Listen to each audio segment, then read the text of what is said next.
Hello. How are you? This is going to be our cute little follow-along session where we're going to stretch together.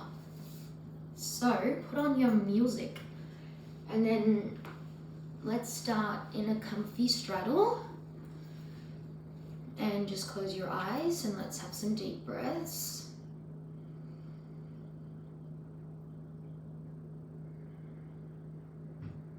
Just in and out through your nose. I'm chewing on Rescue Remedies, so it might be quite noticeable in the audio.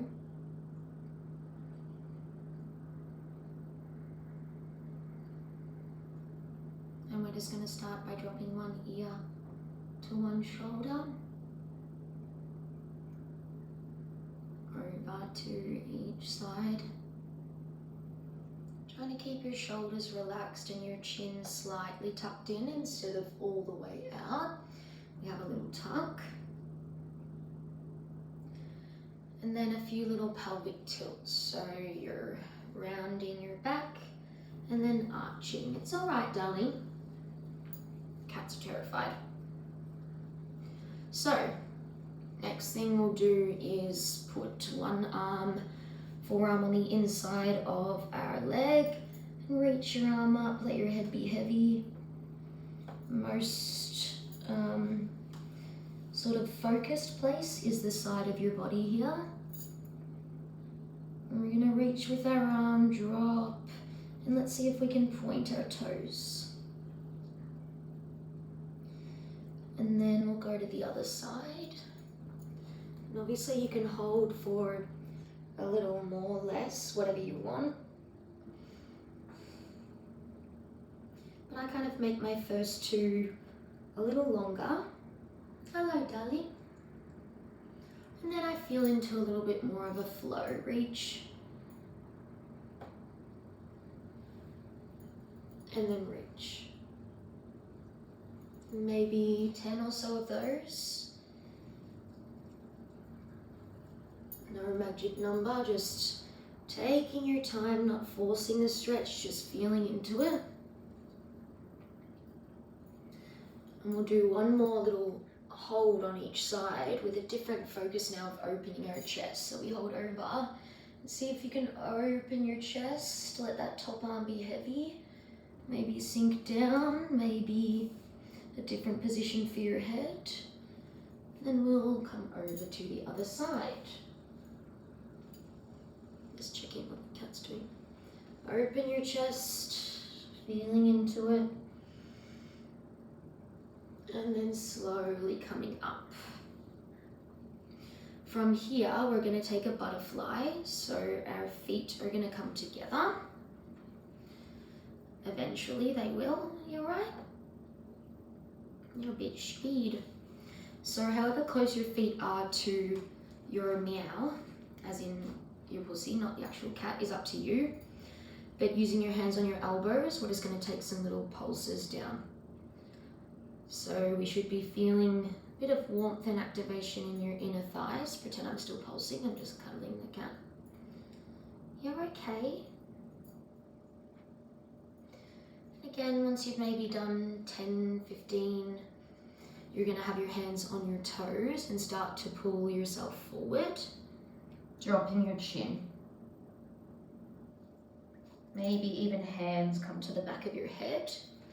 I'm just going to let the pussycat out. You keep doing that. Here you go, Papa.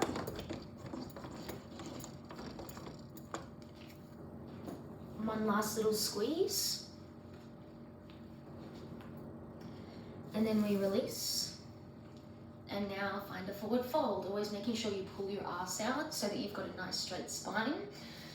And let's have again our chin down, toes pointed, reaching forward, and then flex your feet. Trying to keep your legs together. And I'm reaching but not crazy, I'm just really feeling how my upper body can lengthen. If your feet are too annoying to flex or point, that's fine, don't worry about them. But your chest is going to stay nice and low, and see if you can reach your arms back kind of a bit of activation and stretch through your upper body. Might not be for everyone, but spend a decent amount of time there.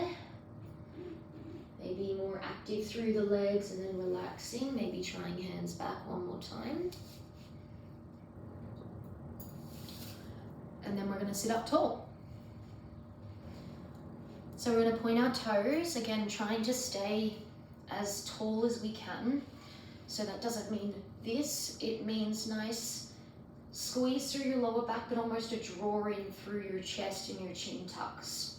Fingers or hands ideally by your sides, point your toe. Press one leg into the ground to power up and lift your other leg. And we're going to do that alternating.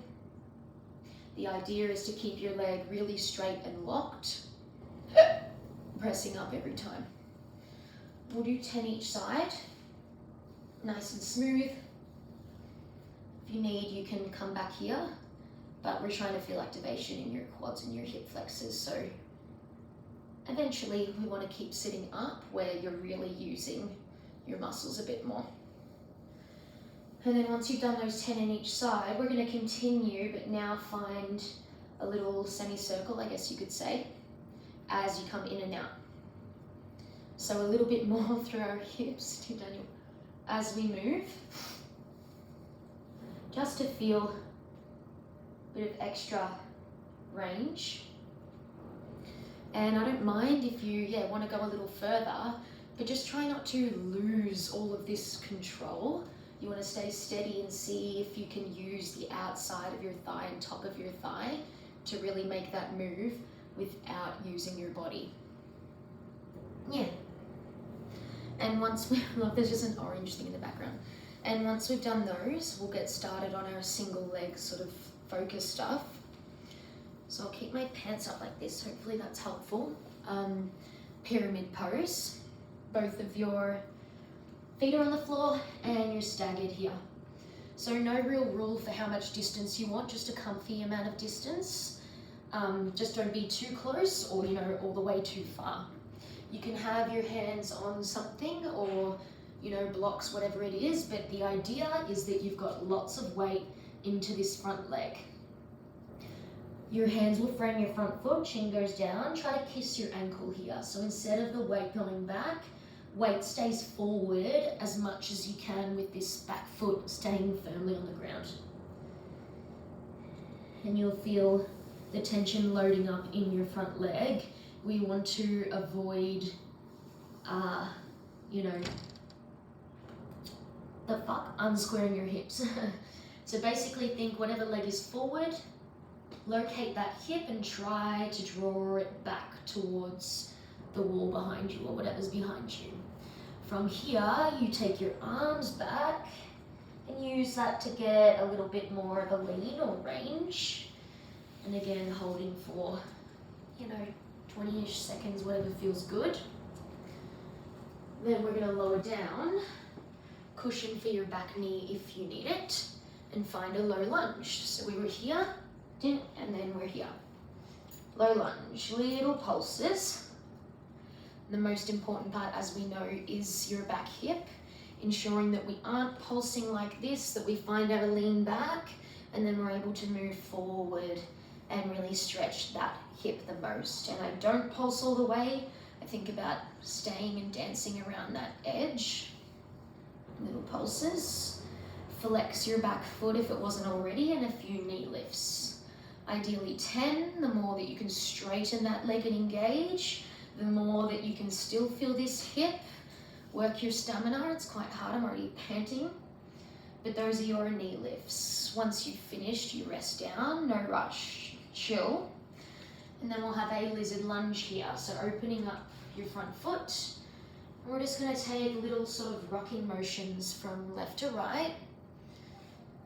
Feeling all of the angles of this back hip. So I get a lot of inner thigh here. And I get a little bit of side body even. So it might not feel like anything or it might feel like heaps, but you're just exploring. Once you've spent time there, we come back to our low lunge here and we hold. You're gonna flex your back foot and put your arms in the air. Quite strong, but we press all the way up and then just lower halfway. So you'll do 10. And I know you can't see, but my back leg is trying to stay straight. So I'm not doing an actual 90-90 gym lunge. I'm trying to keep this steady until eventually I hold at somewhat of a comfy position.